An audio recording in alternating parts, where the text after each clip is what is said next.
Jest takie miejsce na Dolnym Śląsku, które w połowie lat 80. XX wieku za sprawą niesamowitego skarbu, jaki odnaleźli archeolodzy, było na ustach niemal całego świata. Skarb średzki lub skarb tysiąclecia to tylko dwie z najczęściej używanych nazw, jakimi określa się jedno z najcenniejszych w Europie znalezisk archeologicznych XX wieku. Skąd wziął się w tym dolnośląskim miasteczku i jak doszło do jego odnalezienia, te tajemnice zdradzimy Wam podczas dzisiejszej wycieczki. A przy okazji dowiecie się także, dlaczego warto odwiedzić Środę Śląską i co tam zobaczyć.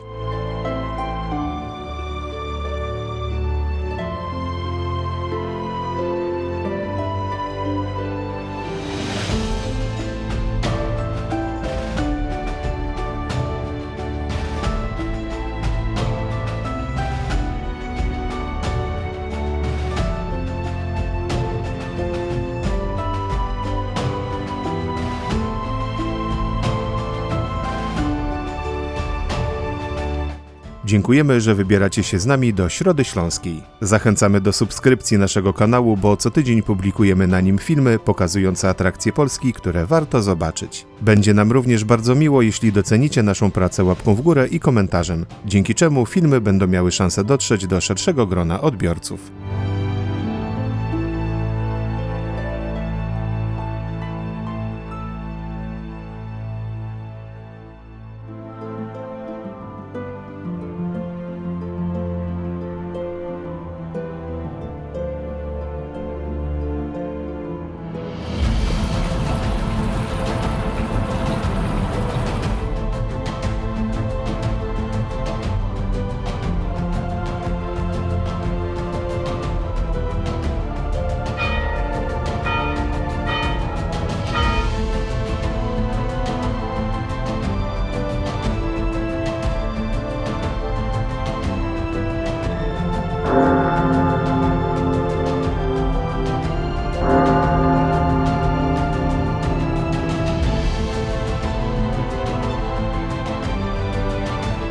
Środa Śląska to niewielkie miasto, jednak z niezwykle bogatą historią. Od najdawniejszych czasów przez Śląsk przebiegały ważne szlaki handlowe, które łączyły Europę Wschodnią z Zachodnią. Powstawały przy nich liczne osiedla, w których wędrujący kupcy mogli odpocząć i wymienić się towarem. Przy jednym z takich szlaków, nazywanym Nowym Targiem, już w XII wieku powstała osada o nazwie Środa. Jak się pewnie domyślacie, nazwę tę zawdzięcza targom odbywającym się w każdą środę. Za panowania Henryka Brodatego osada otrzymała prawa miejskie flamandzkie, a później magdeburskie. Prawo to, zaadoptowane do miejscowych potrzeb, doprowadziło do wykształcenia się nowej odmiany zwanej prawem średzkim. Różniło się od poprzedniego tym, że w większym stopniu podporządkowywało miasto jego właścicielowi. Na prawie średzkim od XIII do XIV wieku lokowano 115 miast na terenie Śląska, Wielkopolski i Małopolski.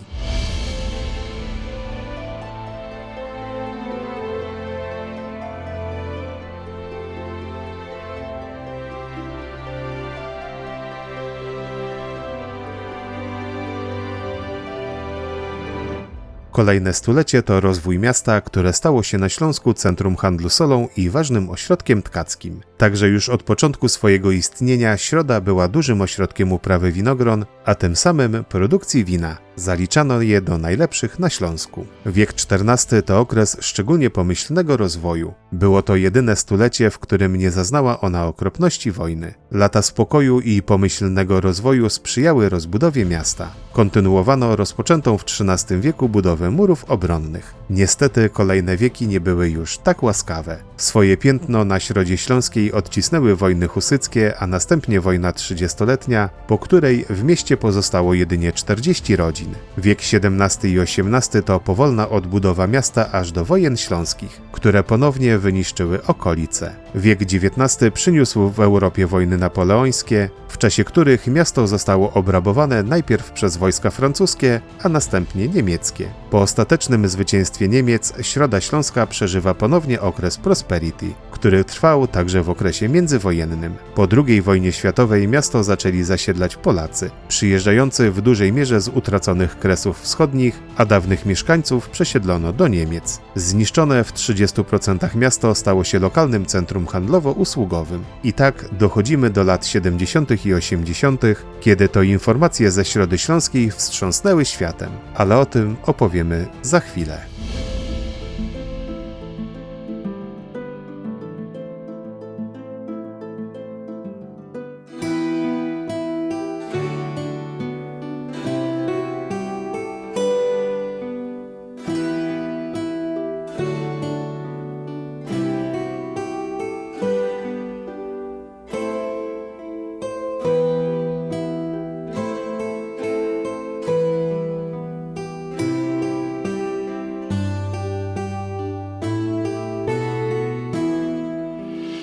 Rynek w Środzie Śląskiej, czyli Plac Wolności, jest dość nietypowy. Ma kształt wrzecioniowaty, śpiczasty po obu końcach oraz długi na ponad 300 metrów, a wzdłuż niego zabytkowe kamienice, głównie z XVIII wieku. W jego centralnej części stoi gotycki ratusz, którego budowę rozpoczęto w XIV stuleciu. Najstarszą jego częścią jest XIV-wieczna wieża, do której od XV wieku dobudowywano kolejne budynki. We wnętrzach najstarszej części znajduje się Muzeum Regionalne, ale o nim nieco później.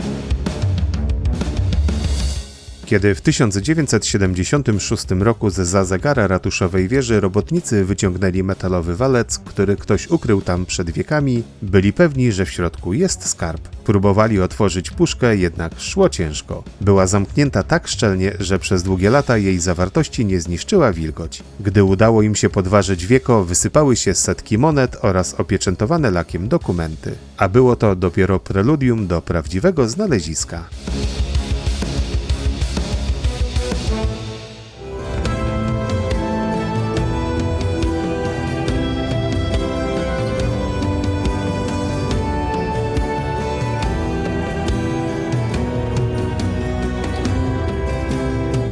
Jednak jeśli opowiadamy o Starym Mieście, to warto wspomnieć też o murach obronnych. Te w Środzie Śląskiej zbudowane są na planie czworoboku. Ich pierwotna długość prawdopodobnie wynosiła około 1800 metrów. Budowę zaś rozpoczęto w XIII wieku, ale w kolejnym stuleciu trzeba było już naprawiać. Wybudowano wtedy 7 baszt, z których 4 były basztami bramnymi. Za stan murów odpowiadały miejskie cechy rzemieślnicze, które w przypadku najazdu musiały bronić swoich fragmentów, a w razie konieczności naprawiać je na swój koszt. W XVII wieku obwarowania przeszły gruntowną modernizację, a w XIX rozebrano wschodni i zachodni fragment oraz baszty bramne i miejscowy zamek. Pierwotnie mury miały około 5,5 metra wysokości, a ich grubość wynosiła 120 cm.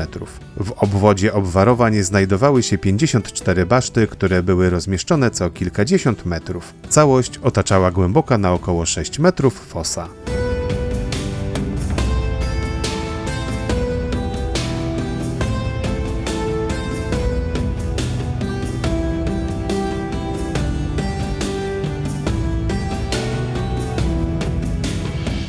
Wracając do opowieści o rynku, to ten w Środzie Śląskiej jest długi i wąski, co jest dość nietypowe dla miast handlowych tworzonych na prawie niemieckim. Skąd taki kształt? Wytłumaczenie nie zawiera żadnej tajemnej wiedzy. Po prostu Środa Śląska powstała z przekształcenia wioski o rolniczym charakterze. A że takie ułożenie targu sprawdzało się we wcześniejszych latach, postanowiono zachować ten specyficzny kształt i to od niego zaczęto wytyczać ulice już według średniowiecznych zasad. Przyrynkowe kamienice pochodzą w zdecydowanej części z XVIII wieku, kiedy zaszły największe zmiany w wyglądzie miasta. W górnej części rynku znajdziecie także nietypowy posąg bo występujący oprócz Środy Śląskiej jeszcze tylko w 3 miastach Europy. Jest to posąg rycerza Ronalda. Pojawił on się na średzkim rynku w 1913 roku w 100. rocznicę zwycięstwa nad Napoleonem. Wybrano postać Ronalda, gdyż symbolizuje ona niezależność miasta, jego prawo do własnej jurysdykcji i wolnego handlu.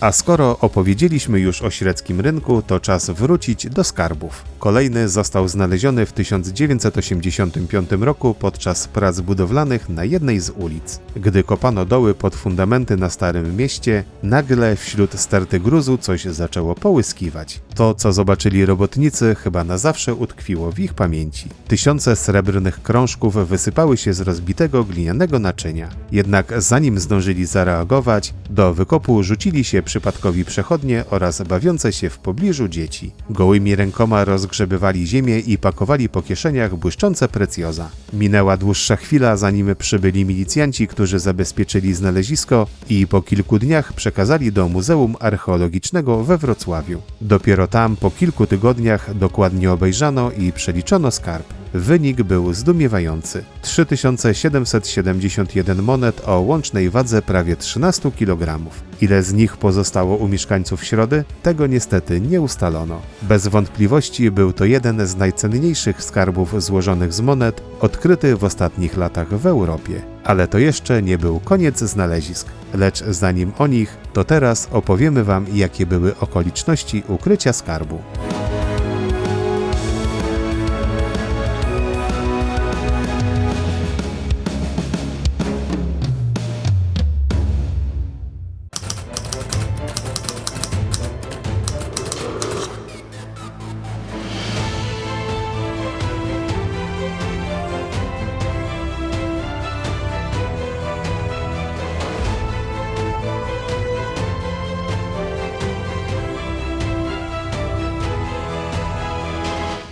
Skarb średzki został ukryty w połowie XIV wieku w okresie, w którym miasta Śląska nawiedziła epidemia dżumy. Według badań przeprowadzonych przez historyków zajmujących się jego pochodzeniem, był prawdopodobnie własnością bogatego żydowskiego bankiera Mojżesza. W 1348 roku dokonał on we Wrocławiu korzystnej dla siebie transakcji pożyczkowej, w wyniku której król Czech Karol IV Luksemburski w zamian za wsparcie finansowe starań o koronę cesarską zastawił u niego znaczną część swoich kosztowności. W połowie XIV wieku, kiedy wybuchła epidemia dżumy w Środzie Śląskiej, za jej winowajców uznano Żydów. Wtedy to Mojżesz ukrył depozyty w ziemi w obawie przed linczem. Nie miał jednak już szansy na jego wykopanie. Za pewnik można uznać, że zginął w czasie zamieszek. A Karol? No cóż, niedługo koronował się na cesarza, ale klejnotów nie odzyskał. Gdzie można je teraz oglądać? O tym opowiemy Wam w dalszej części.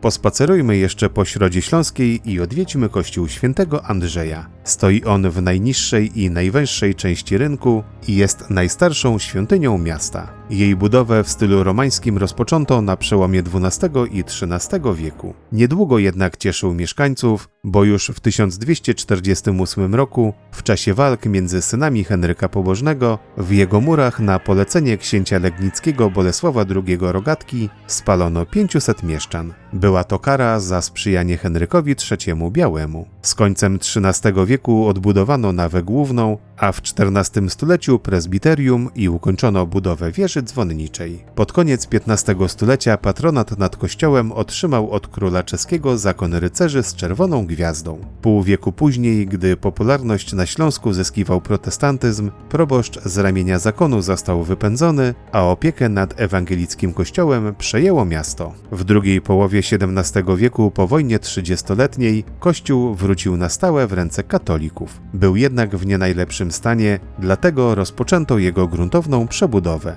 W tym czasie wprowadzono elementy barokowe. Po II wojnie światowej rozpoczęto prace restauracyjne, podczas których odsłonięto relikty budowli romańskiej z XII-XIII wieku. Wyposażenie kościoła jest bardzo skromne, a składają się na nie 3 rzeźbione w drewnie ołtarze w stylu barokowym z początku XVIII wieku, ambona z 1677 roku i znajdujące się w zakrystii szafy w stylu późnogotyckim, w tym jedna z 1513 roku.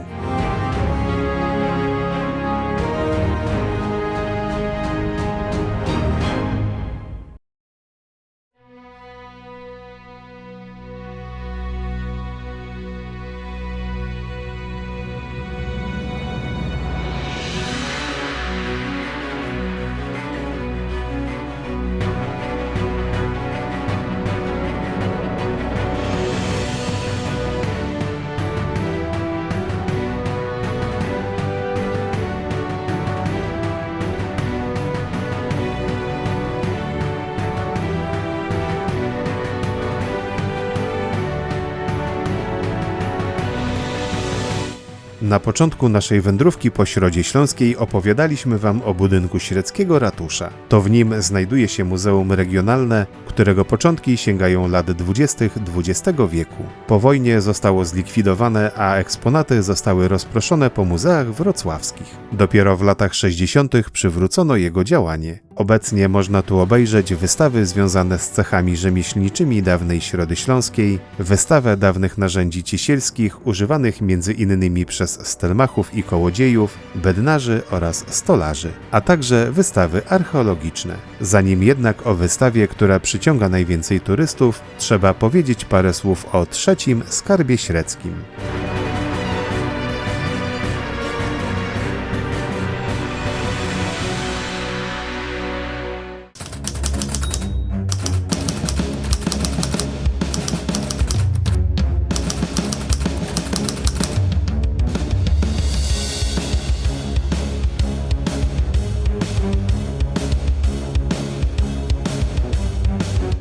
Zaledwie 3 lata po znalezieniu drugiego skarbu w Środzie Śląskiej i niemal w tym samym miejscu, bo na sąsiedniej działce, robotnicy znów trafili na gliniane skorupy, wśród których coś połyskiwało. W mieście wybuchła prawdziwa gorączka złota. Na niezabezpieczonym wykopie dochodziło do dantejskich scen. Kilkadziesiąt osób rzuciło się po skarby, wskakiwali sobie na plecy i jeden drugiemu wydzierali monety z rąk. W szale pakowali je do kieszeni i uciekali. Gdy rozeszła się fama, że część gruzu wywieziono na pobliskie wysypisko, także tam pojawiła się spora grupa domorosłych poszukiwaczy. Uczeń z miejscowej szkoły rolniczej trafił na fragment złotej korony, odebrał mu ją dziadek i przekazał milicji. Inny chłopiec wykopał złotego orła wysadzanego szlachetnymi kamieniami, który był częścią korony. Na szczęście ten fragment również trafił na komisariat.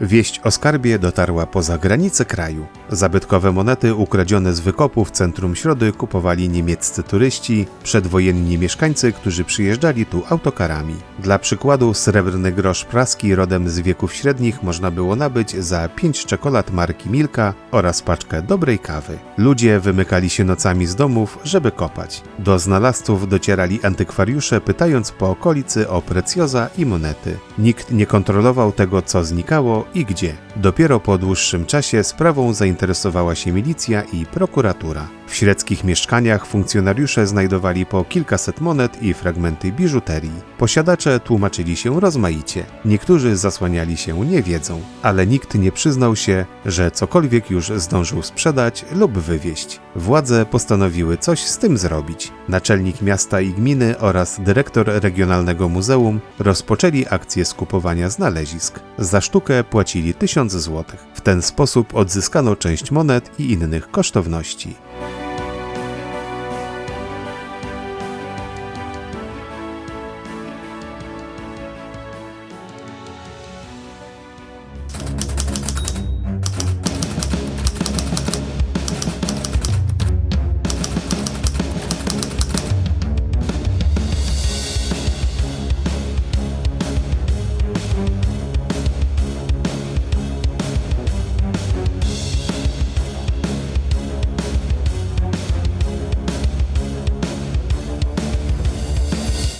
Myślicie, że to już koniec? Otóż historia lubi się powtarzać. Kolejny skarb średzki znaleziono w 2000 roku, też w centrum miasta. Należał do rodziny Pawel i jest to kolekcja biżuterii i monet odnalezionych w ruinach wyburzanej kamienicy. Według historyków została ona ukryta podczas II wojny światowej. W jej skład wchodzi około 30 sztuk biżuterii ze złota i srebra, zdobionej kamieniami szlachetnymi, wykonanej na przełomie XIX i XX wieku, oraz zastawa stołowa i srebrne monety z 1939 roku. Do najcenniejszych przedmiotów tzw. małego skarbu średzkiego należą secesyjny naszyjnik ze złota ozdobiony ażurowym motywem liry oraz złota brosza. W takim razie co dzieje się ze skarbem średzkim? Jest on przechowywany w kilku muzeach na Dolnym Śląsku, w tym także w Środzie Śląskiej. W Muzeum Regionalnym w specjalnie zaaranżowanej sali można podziwiać fragmenty pochodzące ze wszystkich opisanych tu skarbów, w tym słynną koronę.